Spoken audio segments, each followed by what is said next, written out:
Gepleyer Azatlyk Radiosu. Akşamınız hayırlı bolsun hormatly radio dinleyijiler. Şu 2017-nji ýylyň 13-nji noýabry hepdeniň duşanbe güni eferde habarlar gündöligi gepleşigimiziň esasy bölügine başlamadan ozal täzelikleri dinleň. Olaryň mazmuny bilen sizi men Gözel Hudaýberdiýewa tanışdyryn.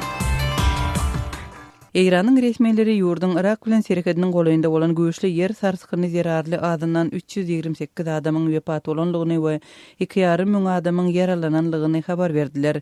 Eýranyň Içeri işler ministrliginiň 13-nji noýabrda aýtmagyna görä, Kermanşah welaýatynda bolan 7,13 magnitudaly tebigy betbagçylygyň täsiri Türkiýeden Kuweyt'e çenli tutuş regionda duýulypdyr. Irak resmiýetleri ýurtda adından 7 adamyň wepat bolanlygyny we 320-den gowrak adamyň yaralananlygyny aýtdylar.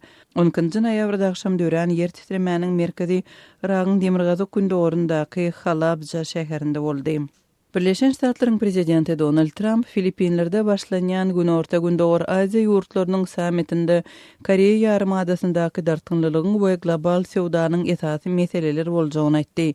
Trump'yň sammitiň açylışda baratynyň öňü tirasynda jurnalistlere aýtmagyna görä, ol Demirgazyk Koreýanyň raketa synaglary bilen bagly meseleni 13-nji noýabrda Maniladaky sammitiň çäginde Yaponiýanyň we Awstraliýanyň premier ministrleri bilen geçiren duşugynda gozapdyr.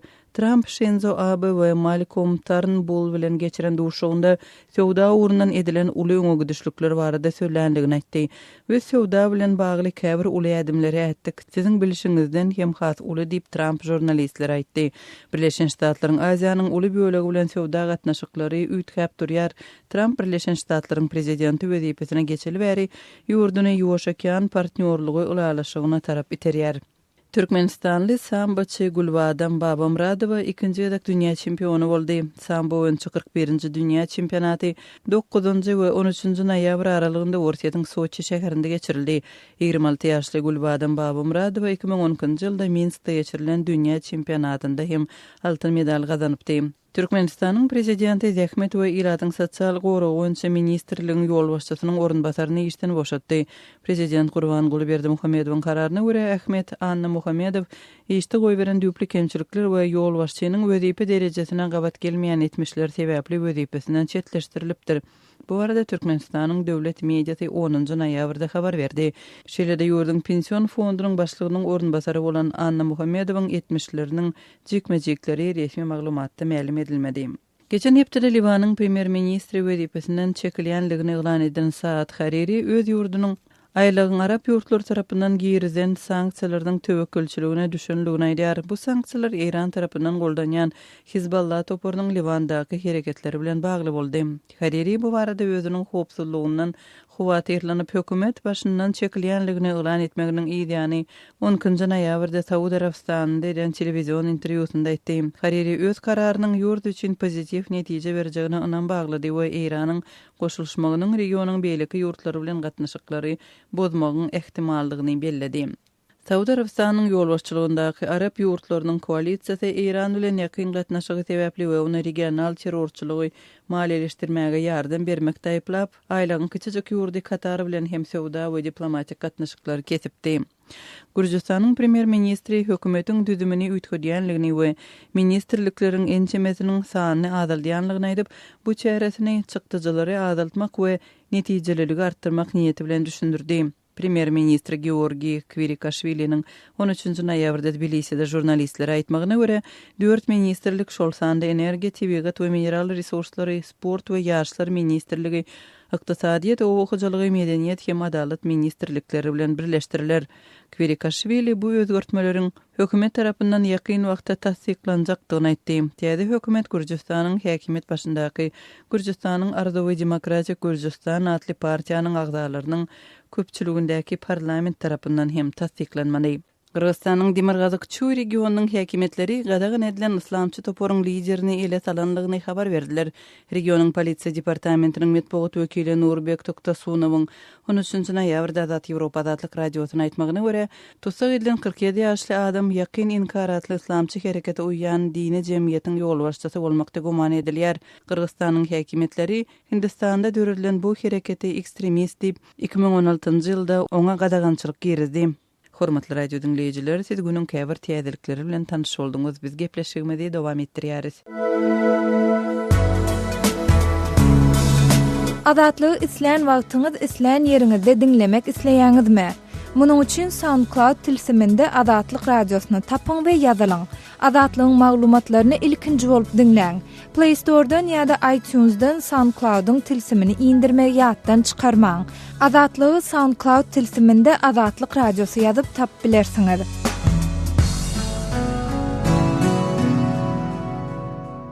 Gepleýär Azatlyk radiosy. Habarlar günneligi gepleşigimizde men Sehra dowam etdirýärin.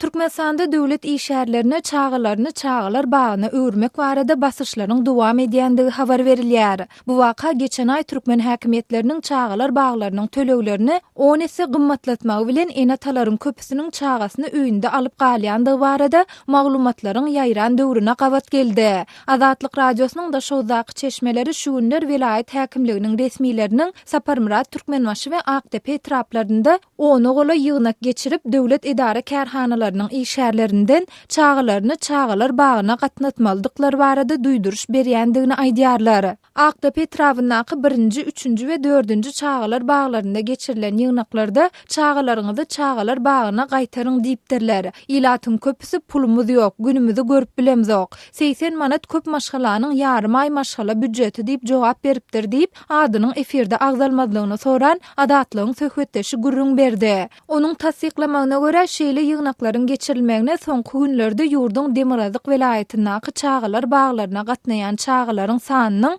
göz örteli azalmagy sebäp boldy. Mundan öň, meselem her çağılar bagyna 200 çağa gatnan bolsa, häzir olaryň sanynyň 15den geçmeýändigi aýdylýar. Olaryň hem büdjetden aýlyk alýan işgärleriň çağılardy aýdylýar diýip Azatlygyň söhbetdeşi bellidi. Mundan başga ol ýurtda çağılar baglarynyň tölegleriniň gymmatlamagynyň ýygym döwrüne gabat gelendigi sebäpli çağasyny çağılar bagyna tawşyrmaýan eneleriň ýaş çağı bilen paýta meýdanlaryna gatnaýandygyny sözüniň üstüne goşdy. Ýatlap geçdik, bu waka ýurduň Balkan welaýatynda we Aşgabat şäherinde türkmen resmiýleriniň döwlet idare kärhanalarynda işleýän işgärler bilen ýygnaklary geçirip, olardan öz perdentlerini çağılar bagyna öwürmegi talap edýändigi baradaky maglumatlaryň ýygyanyna gabat geldi. Geçen hepdäniň ahirinde Azatlygyň yerli çeşmeler bilen söhbetdeş bolan Balkanly we Aşgabatly molimler döwlet idarasynda geçirilen ýygnaklarda çağılar bagyna öwürmedik işgärlere işden kowulmak haýwatynyň atylýandygyny aýdypdylar. Bellep geçsek, oktyabr aýynyň başynda Türkmenistanda çağılar baglarynyň aýlyk tölegleri Aşgabatda 10 manatdan, welaýatlerde 8 manatdan 80 manata duýdansyz ýokarlandyryldy. Munyň ýurtda enatalaryň köpüsiniň nägileliklerine, Daşoz welaýatynda bolsa çağılar bagyna gatnaýan raýatlaryň ençemesiniň protest ýürüýüşini geçirmegine, şeýle-de çağılar bagyndaky çağılaryň sanynyň azalmagyna sebäp bolandygy habar berildi. Bu aralykda 1-nji noýabrdan başlap ýurtda saglyk ähtiýaçlandyryş tölegleriniň hem 50% ýokarlandyryldygy, munyň üçin indi büdjet işgärleriniň aýlyklarynyň 3%-iniň saklanyljakdygy barada hem maglumatlar peýda boldy. Kronika Türkmenistan neşri özüniň 13-nji noýabrda beren maglumatynda bu görkezijiniň öň 2%-de barabar bolandygyny belläp, döwlet idare kärhanalarynda işlemeýän raýatlaryň saglyk ähtiýaçlandyryş tölegleriniň bolsa 15 manatdan 21 manat 50 teňe ýokarlandyrylandygyny habar berdi. Bularyň ählisi dünýäde energiýa serişdeleriniň bahalarynyň aşaklamagy netijesinde Türkmenistanyň öz garaşsyzlygyna eýe bolany bäri iň agyr ykdysady krizisi başdan geçirýändigi aýdylýan döwre gabat geldi. Öz sebitingizde bolýan wakalar barada Azatlyga maglumat bermek isleseňiz, bize hat ýollaň. Metbuat e-mail belgisi gmail.com. Siz suratlaryňyzy we videolaryňyzy hem ýollap bilersiňiz. Azatlyk siziň şahsiýetiniňizi gizlenlikde saklar. Siz bolan wakalar barada maglumat beriň. Biz hem habar bereriz. Metbuat e-mail belgisi gmail.com. Gepleýär Azatlyk radiosu. Hormatly dinleyijiler, efirde siz bilen men Hudaýberdi Hally. Habarlar gündeligimizi dowam etdirýäris. Olar diýir Görkezin kampaniýasy Türkmenistany Birleşen Milletler Guramasynyň Boris Şeýhmuradowyň iş boýunça 2 ýyl mundan öň kabul eden kararyny ýerine ýetirmäge çagyrýar. 9 noýabrda çap edilen beýanatyň başyna kompaniýanyň Türkmenistanyň hökümetiniň Birleşen Milletler Guramasynyň adam hukuklary baradaky komitetiniň Boris Şeýhmuradowyň işi baradaky kararyna esasly jogap berilmezligi bilen baglykda çuňur, lapkeşligi we gynanjy bildirýär. Biz Türkmenistanyň hökümetini Birleşen Milletler Guramasyna we Şeýhmuradowyň maşgalasyna haýal etmezden jogap bermäge hemde komitetiň agdalan kararyny kabul etmek we Şeýhmuradowyň we onuň maşgalasynyň hukuklarynyň berja edilmegi üçin gysgaly çäre görmäge çagyrýar diýip olary diýer görkezin komiteti aýdýar. 2014-nji ýylyň 17-nji oktýabryny Birleşen Milletler Guramasynyň adam hukuklary baradaky komiteti Ululky Daşary işler ministri Boris Şeýhmuradowyň aýaly Tatyana Şeýhmuradowanyň şahsy şikaýeti boýunça karar kabul etdi. Boris Şeýhmuradowyň bir topor çynlyky hukuk bolmalarynyň pidasy bolanyny kesgitlenini, hususan komitet Şeýhmuradowyň zorlukly ýitirim edilmegiň pidasy bolanyny we Türkmenistanyň hökümetiniň onuň janyny goramanlygyny, şeýle-de onuň gynalmakdan azat bolmak hukugynyň, adalatly suud edilmek hukugynyň we kanunyň güýjüni, ýyllygyny ulanyp jezalandyrmak hukugynyň bozulmalardan gorulmanlygyny bellidi diýip hasabatdaýdylýar. Mälim bolşýaly Ululky prezident Saparmurat Niýazowyň janyny kast etmek synanyşy diýilýän iş bilen baglykda Aşybatda uzak möhletli türme tutuklugyna hökm edilen türkmen raýatlary barada olaryň garnaşlaryna 10 ýaş ýyl çemesi wagt bäri ýeterlik maglumat berilmeýär. Birleşen Milletler Guramasynyň komiteti gurrun edilýän kararyna Türkmenistanyň hökümetiniň Boris Şeýhmuradowyň hukuk goragy babatyny çäre görmäge borçlulygyny belledi. Şol sanyny bu çäräniň onuň haýal etmän azatlyga goýberilmegi, egerde ol ýogulan bolsa, jesediniň maşgalasyna berilmegi we onuň maşgalasyna kompensasiýa tölenmegi bardygy aýdyldy. Gynansak-da Türkmenistanyň hökümeti ne komiteti ne de Şeýhmuradowyň maşgalasyna jogap berdi. Hakykatda bu talaba jogap bermegiň möhleti 15-nji ýylyň 9-njy noýabryna dolly we ondan bäri eýýäm 2 ýyl geçdi diýip hasabatdaýdylýar. Olar diýer görkezin kompaniýasy Boris Şeýhmuradow babatyndaky suud işleriniň we aýplu hökümleriniň prosessual normalaryna laýyk gelmeýändigine doly ynanjyny beýan edýär. We 25 ýyllap azatlykdan mahrum etmek barady berilen ilkinji jezanyň ömürlük tutukluk bilen çalşyrylanlygyny, hukuk düzgünlerini, kanunyň, ýyzlygyny, güýjüniň bolmaly dälligi baradaky düýp ýörülgän nukdaý nazardan şeýle-de adam hukuklary babatda Türkmenistan tarapyndan tasdiklanylan halkary şertnamalary we milli kanunçylyk nukdaý nazaryndan düýpden bir kanun hasaplanýar. Boris Şeýhmuradowyň işi, olar diýer görkezin kompaniýasy tarapyndan dokumentleşdirilen we Türkmenistanyň türmelerini ýitirim bolan diýilip hasaplanýan 110 adamyň diňe biriniň işi bolup durýar. Şu aralykda olar diýer görkezin kompaniýasy tarapyndan türkmen türmelerini ýiten tutuklar hökmüni resmileşdirilýän adamlaryň sany köpelýär. 2013-nji ýylda ol 66 bolanlygyndan häzir 110 ýetdi. Olaryň 20 sanysynyň türmede ýogulanlygy barada tasdiklanan maglumatlar bar. Soňky ýyllarda ýitirim bolanlaryň arasynda ýogulanlaryň sany köpeldi we şol bir wagtda täze tutkabastlyklar esasyna daşarky dünýäden doly üzüňlükde saklanýan täze pidalaryň sany artýar diýilip, olary diýer görkezin kompaniýasy belleýär.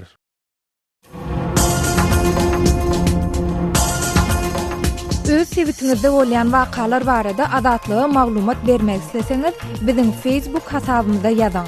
Bizi gözlegi bölümine Azatlyk Radiosu ýazyp tap bilersiňiz. Siz suratlaryňyzy we videolaryňyzy hem ýollap bilersiňiz. Azatlyk siziň şahsiýetiniňizi gizlinlikde saklar. Siz bolan wakalar barada maglumat beriň, biz hem habar bereriz.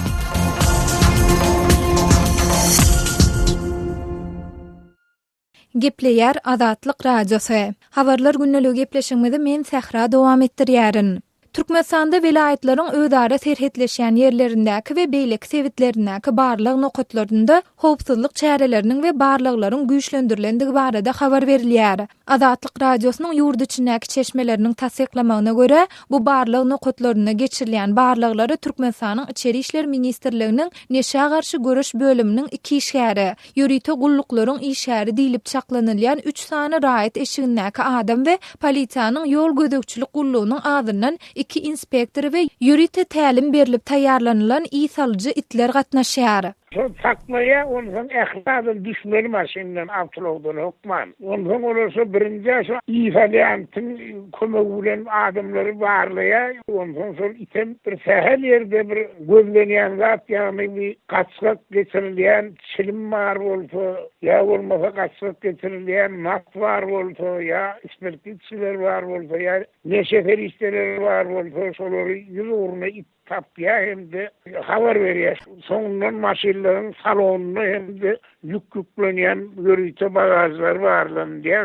Dip Aşgabatda yaşayan ýazyjy we synçy Amanmurat Bugaýew gurrun berdi. Onuň sözlerine görä barlyk nokatlarynaky käbir jogapkär resmiler indi oktyabr aýynyň soňky hepdesinden bäri dowam edýän bu barlyklaryň sebäbini ýurda gaçak getirilýän haritlaryň öňüni almak üçin amal edilýän çäre diýip düşündirýärler. Resmilere katkıysa cevap veriyorlar. Aydın haşol biz yurda bir katsa haritların gelmenin önlenmek için bir devlet tarafından işlenip düzgün görüntü programını amal edecek bir adamların hukukçuluğu için yurda bir adamların sağlığına tehir edecek duyarlı katsa haritların gelmenin için edilen hareket diye. Dip Bugaýew belledi. Ol bu maglumaty yurdun daşyndan çilim önümlerini gaçak getirýän söwdegärler tanayan adamlaryň hem tasdiklayandygyny, barlyklaryň güýçlendirilmeginiň sebäpleriniň ýurda getirilýän gaçak haritlaryň sanynyň köpelmegi bilen baglanşyklydygyny sözüniň üstüne goşdy. Yurtdaky kanunçylyga laýyklykda çilimiň diňe bir çäkli görnüşi ýurda getirilýär.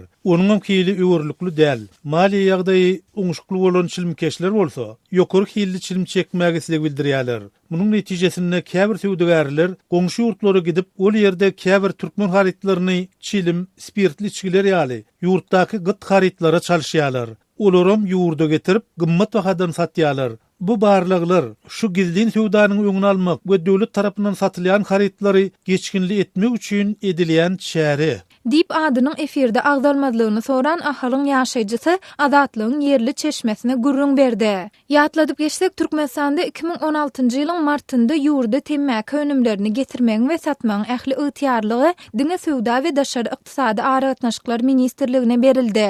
Şol ýylyň başynda spirtli içkileriň söwdasyny hem ençeme tapyr çäklendirmeler girizildi. Munyň netijesinde ýurtda çilimiň we spirtli içkileriň gara bazary emele geldi. Gepleýär Azatlyk radiosi. Gadyrly dinleýijiler, Azatlyk radiosi türkmen raýatlarynyň haýyşlary esasynda olaryň prezidenti öz problemleri baradaky arzularyny eşdirip bilmeklerine mümkinçilik töretmek maksady bilen hormatly arkadagatly ýürüýte rubrika başlaýar. Bu rubrikasyny siz öz kynçylyklaryňyzy beýan edip, olary efir arkaly eşitdirip, şeýle-de Azatlygyň web-saýtyny, sosial ulamlardaky sahypalaryny çap etdirip bilersiňiz. Siz öz hatlaryňyzy Azatlyga hat üstü bilen, telefon arkaly, biziň yerli habarçylarymyzyň üstü bilen ýetirip bilersiňiz.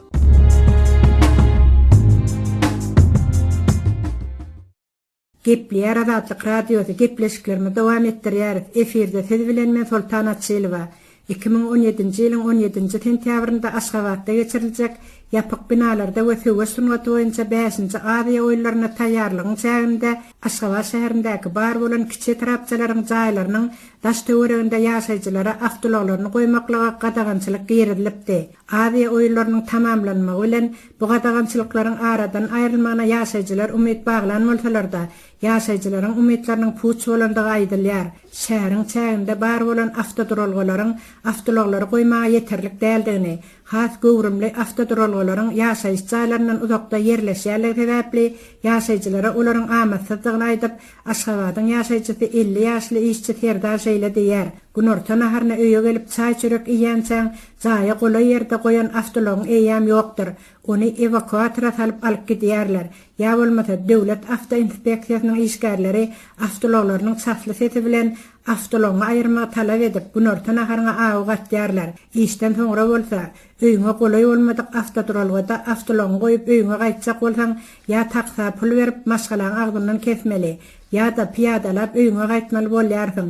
Şeýle ýagdaýda uzaklygyny işleýän argylygyň bir ýaňa, işden soňky mejbur argylygyň hem bir ýaňa bolýar diýip Serdar beýrenler. Döwlet Avto Inspeksiýasynyň işgärleriniň gije ýarmy golay öz awtologlarynda kiçik tarapçylara aýlanyp, jaýlaryň golaýyndan awtologlaryň aýrylmagyny talap edip, awtologlarynyň çaply seti bilen ilatyň rahatlygyny bozýandygy parahat ýedi kiçik tarapçylaryň çäginde hem ýüz berýände görünýär. Ýaşaýjylar üçin amatly bolmadyk ýerde parahat ýediğiniň golaýynda awtodrolga diýip bellenen ýerde ýaşaýjylar öz awtologlaryny goýmaga ähtiýaç edýändiklerini aýdýarlar. Awtodrolga diýip görkeden ýerlerinde neçire bar nede gödegçi bar. Awtologdan ogurlanýan zat kän bolandan soň awtologumyzy jaýlaryň golaýynda goýmaga çalyşýar. Ýöne adamlara rahatlyk ýok. Gijäniň bir wagty Avto Inspektorlar evakuator maşynaları bilen gelip awtology evakuatora ýükläp alyp gidýärler. Ondan awtology Avto Inspektorlardan jerime töläp almaly bolýardyň. Şeýle jerimäniň bahatynyň evakuator üçin 50 manatdygyny, 500 manata hem döwlet Avto Inspeksiýasynyň edara jaýyna baryp kassa tölemeldigini, ondan soňra hem 35-40 güneçeli awtology bermän kösýändiklerini Aşgabatyň ýaşaýjylary aýdýarlar. Parahat ýediğiniň jaýlarynyň aralarynda bolsa, Avto Inspektorlaryň hälişinde wagt-be-wagt aýlanýandyklaryny hem ýaşaýjylardan eşitmek bolýar. Avto Inspektorlar ahmal boldyň maşynyny evakuatora ýükleýärler. Ondan jerime awtodrolgasyna awtology alyp gitmeliklerini gazanjak bolsaň, Avto Inspektorlaryň ýerinden ýetip ýalbarýakar bilen özüň olaryň jüzüne para töläp awtology alyp galmaga çalyşýardyň. Şeýle paranyň narhy bolsa 100 manat diýip sürüjüler aýdýarlar. Avto Inspektorlaryň awtologlarynyň çaply seti bilen wagt-be-wagt gelip durmaklary diňe bir sürüjüleriň däl, adaty ýaşaýjylaryň hem rahatlygyny bozýandygyny, her çaply ses çykanda hassalaryň düşekden teskinip galýandyklaryny ýaşaýjylar aýdýarlar.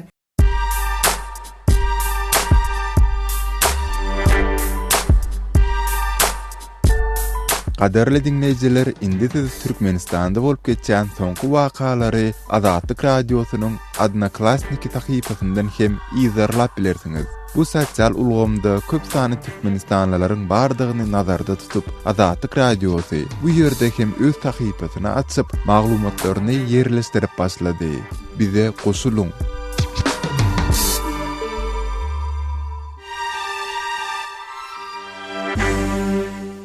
Gepleýär Azatlyk radiosu. Habarlar günneligi gepleşigimizi Azatlyk radiosynyň Türkiýedäki habarçysy men Döwlet Baýhan dowam etdirýän. Kire jaýlarda tenini satmakda aýplanýan türkmen zenanlar tutuldy. Türkiýede ten sowdasynda tutulýan Türkmenistanly migrantlar barasynda ýygydarly habarlar çykmaga dowam edýär. İstanbulyň Beýlikdüzü we Esenýurt etraplaryna gurunulan operasiýada günnelik kireýine tutulýan 42 jaýda ten sowdasyny etmekde aýplanýan 20 sansy daşary urtly zenan bolan jemi 35 adam göz astyna alındy. Olaryň arasynda Türkmenistanly zenanlaryň hem bardygy ma'lum edilýär. Türk mediasynda ýaýran habarlarda aýdylyşyna görä, İstanbul polisi soňky wagtlarda jenaýat, ten sowdasy we ogurluk ýaly wakalaryň artmagynyň uğralyp 3 aýlap alyp baran fiziki we tekniki aňto işiniň netijesinde 11-nji noýabr şenbe güni akşam saat 9 töwereginde Ahlak bürosynyň işgärleri Beýlikdüzü we Esenýurt etraplarynaky 52 salgyda şol wagtyň özünde operasiýa geçirdi. Beýlikdüzü sakinleri atly internet neşriniň ýazmagyna görä, İçeri işler ministrliginiň ýörüýte tälimli güýçleriniň gollawynda geçirilen operasiýalarda guramaçylykly ýagdaýda ten sowdasyny gurnanlygy öňe sürilýän Türkmenistanyň, Moldowanyň, Ukrainanyň, Gazagystanyň, Özbegistanyň, Russiýanyň, Ispaniýanyň we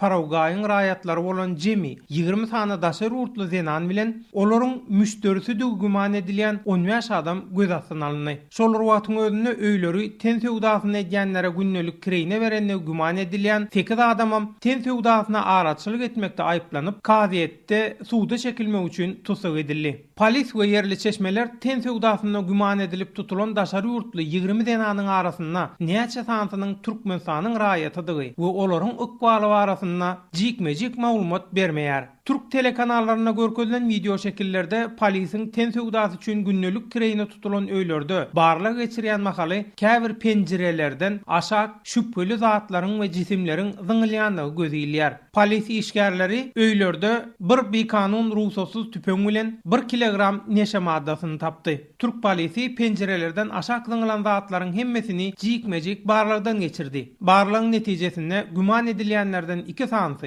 neşe sowdasyndan suwda çekilmek etmek üçin polis merkezine gidildi. Türk metbuaty operasiyada tensiwdasyny aýplanýan daşary urtly zenanlaryň polisiýaky işi tamamlanandan soň deportasiýa edilmek üçin migrasiýa gullugyna tapşyryljakdygyny we beýleki göz astyna alınanlaryň bolsa kaziýetde suud ediljekdigini habar berýär. Operasiýalardan soň tensiwdasy üçin günnölük kireyne tutulan jaýlary şertnamasyz bekanun ýagdaýda kireyne beren öý eýelerine hem her öý başyna 11.000 Türk lirasy ýagny 2850 Amerikan dollary meçberine jerime kesildi we jaýlar şäher häkimliginiň işgärleri tarapyndan ýapylyp gapysy möhürlendi. Gepin gerdişini oraya atlap geçtik. Türkiýanyň köpçülikliğin habar beriş serişdelerine ýurtda tensiwdasyna garşy ýygydarly gurnalýan operasiýalarda ele salynýan daşary urtly zenanlaryň arasynda Türkmenistan raýatlarynyň bardygy beýan edilýär. Sözü jemläp aýtmaly bolsa, Türkmenistanyň döwlet kontrolyny hakim etbuatynda Türkiýedäki türkmen migrantlarynyň başdan geçirýän ýagdaýlary barasynda söz açylmaýar. Şol ruhatyň özünde de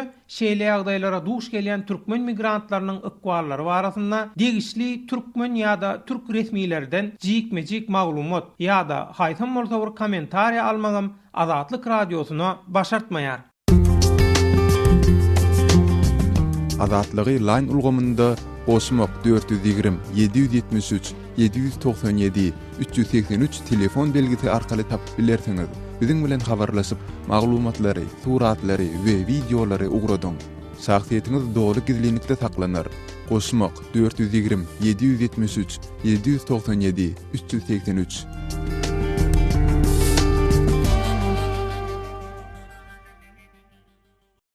Gepler Azatlyk radiosu. Eferde habarlar gündelik bilen men Şaýmardan Gulmurady kabuldan. Demirgazyk Awganystanyň Jowzan welaýatynyň iki etrapynda Islam döwleti atly toparyň jeňçileri hereket edýär. Goştepe we Derdap etraplarynda daýyşçylaryň harby türgülleşik merkezleriniň bardygyny yerli resmiler aýdýar. Daşary ýurtly militanlaryň yerli ýaragyllara harby ugurdan tälim berýändigini resmiler bildirýär. Welaýatyň Goştepe we Derdap atly etraplarynda daýyşçylar yerli ilatyň ýaş gyýlaryny hem elinden zordan alyp başlapdyr. Goştepe etrapynyň häkimi Rahmatullah Haşaryň Azatlyk radiosyna aýtmana görä, etrapda Islam döwleti atly toparyň jeňçileriniň harby merkezi bar. Serpul, Faryab we Balyk welaýatlaryna hem daýyşçylar we hem salýar diýip häkim şeýledidi. Goştepe hususan berýär daýyşçylar ýaý alýan, Faryab, Serpul hatta başga daýyşçylar Goştepe etrafında daýyşçylar barha güýçlenýär. Balyk, Serpul we Faryab welaýatlaryna hem daýyşçylar Goştepeden barýar. Daýyşçylaryň arasynda daşary ýurtly jeňçiler hem bar. Olaryň aglabasy Özbegistanyň Islam harekatiniň agdasydyr. Özbegistanly jeňçiler daýyşa taben boldy. Jeňçileriň arasynda beýleki merkez az ýurtlarinden hem ýaraglylar bar diýip Haşar aýtdy. Özbekistanlar ham berge faýalyat kılady. Jowzan welaýatynyň 10 etrapy bar. Welaýatyň etraplarynyň hemmesinde hem jeňçiler ýerleşipdir. Daýyşçylar halkyň maşgala meselesine hem el goýupdyr. Ýaş gyýlary daýyşçylar zordan alýar diýip Derdap etrapynyň häkimi Baz Muhammed Dawar Azatlyk radiosyna aýtdy. Derdapda 1000-den gurrak daşary ýurtly jeňçiniň hereket edýändigini häkim bildirdi. Daşary ýurtly jeňçileriň daýyşyň adyny ulanýandygyny häkim habar berdi. 1000 nafar Darda uluswallygyga daýyşda ýaşaýdy. Kızlaryga uzak goýbatdy, daýyşly hatyn berilýän her hanawada mana bunday gaplardy. Wazy kılýatdyr daýyşlar. Goştepe we Derdapda merkezi adyly jeňçileriň toplanýandygyny Jowzan welaýatynyň polisiýasynyň başlygy Fakir Muhammed Jowzani hem tasdiklady. Olaryň Islam döwleti atly topary goldamaga halky çagyrýandygyny Jowzani belledi. Özbegistanly jeňçileriň öz maşgalasy bilen gelip Goştepe we Derdapda ýaşaýandygyny Jowzani aýtdy. Dawat kılady oşa Özbekistanda sırfı daýyş gelýärdi. Goştepe Derdapka Kara bayrak ko'targan bor O'zbekistonlar bor, xotiniyam bor, erkayam bor. Jowzan welaýatynyň 3 etrapy Türkmenistan bilen çäkleşýär. Türkmenistanyň serhat ýakasynda ýerleşen Hamyab etrapynyň obalaryna jeňçiler ýeçilik edýär. Garkyn etrapyna da jeňçiler ençeme ýola hüjum etdi. Garkyn etrapynyň merkez Şybırgan şäheri bilen Mazar Şerif şäheriniň arasyndaky ulak gatnaw ýoluny hem jeňçiler kesdi. Şu sebäpden Garkyn we Hamyab etrapynda azyk emit we beýleki hojalyk hareketleriniň gytçylygy ýüze çykypdyr. Gepleyer Azatlyk Radiosu. Men Aras Perviş, biz programmamyzy dowam etdirýäris. İran'ın resmileri İran-Irak serhedinin goloyuna yer çaykanıp adından 328 adamın ölendüğünü, 2500'den adak adamın hem yaralanandığını aýdýarlar. İran'ın Eser İşler Ministerliğinin 13. noýabrda bildirmegine göre, has agyr helakçylyga uçran region Kermanşah welayeti. Yerli ýaşaýjylar 7,3 magnitude güýjündäki sarsgynyň täsiriniň Türkiýeden täkowete çelli bolan Tutus regionuna duýulandygyny aýdýarlar. Iraqyň resmileri sarsgyn zerarly adından 7 adamyň ölendüğini we 320'den adak adamyň hem yaralanandygyny habar berdiler. Eser İşler Ministerliğiniň metbuat wekili Brigadir General Saat Mahan helakçylyklaryň ählisiniň Demirgazyk Kurt regionuna bolandygyny aýtdy. Birleşen Ştatlaryň Geologik Barlyklar Edarasy sarsgynyň merkeziniň Iragyň Demirgazyk gündogorundaky Halapça şäheriniň 32 kilometrlik günörtü gün mataryna 33,9 kilometr çoňlukda bolandygyny aýdýar. Tehran Uniwersitetiniň seismologiýa merkeziniň bildirmegine görä, sarsgyn 12-nji noýabrda yerli wagt bilen akşam saat 9:48-de turupdyr. İranyň habar gullugy İrna resmiýlere salgylanyp çekilen yetkileriň mundan has ýokary bolmagynyň mümkindigini aýdyp duýduruş berdi. İranyň Kermanşah welaýatynyň häkiminiň edarasy halas ediş toporlarynyň daňdan işe başlandygyny aýtdy. Habarlarda aýdylmagyna görä, has agyr yetke uçran şäherleriň biri Irak serhediniň takminan 15 kilometrliginde ýerleşýän we onlarça adamyň helaklenen ýeri bolan Serpoli Zahap şäheri. Resmiýleriň bildirmegine görä, agyr weýrançylyga uçran ýene bir şäher Kasr şehrin. Bu ýerde halas ediş toporlary elektrik togynyň kesilmegi netijesinde işleriniň hayal gitýändigini aýdýarlar. Welaýatyň häkiminiň ornmasary Mustafa Nekerdar telewiziýa eden çykyşyna adamdan 30 obada ölen adamlaryň bardygyny, ýöne olaryň sanyny anyklamak üçin entek wagt gerekdigini aýtdy. Kesekleriň aşagynda şimdi de adamlar ýatyr. Biz ölenleriň we yaralananlaryň sany köp bolmasyn diýip umyt edýäris. Ýöne artar diýip Nekerdar aýtdy. Habar gullugy İrna Kermanşah welaýatynyň käbir ýerlerine suw we elektrik togynyň kesilendigini habar berdi. İranyň ýarym resmi habar gullugy ilna hem sarsgynyň adından 14 welaýata öz täsirini ýetirendigini aýdýar. Sarsgyn İranyň Irak bilen serhetdeş bolan bir näçe welaýatyna duýuldy. 8 oba ziýan ýetdi. Käbir obalarda elektrik togy kesildi. Bu ýerlere halas ediş toporlary iýberildi diýip döwlet telewiziýasy habar berdi. Gepleyer Azatlyk Radiosu. Men Aras Perviş, biz programmamyzy dowam etdirýäris.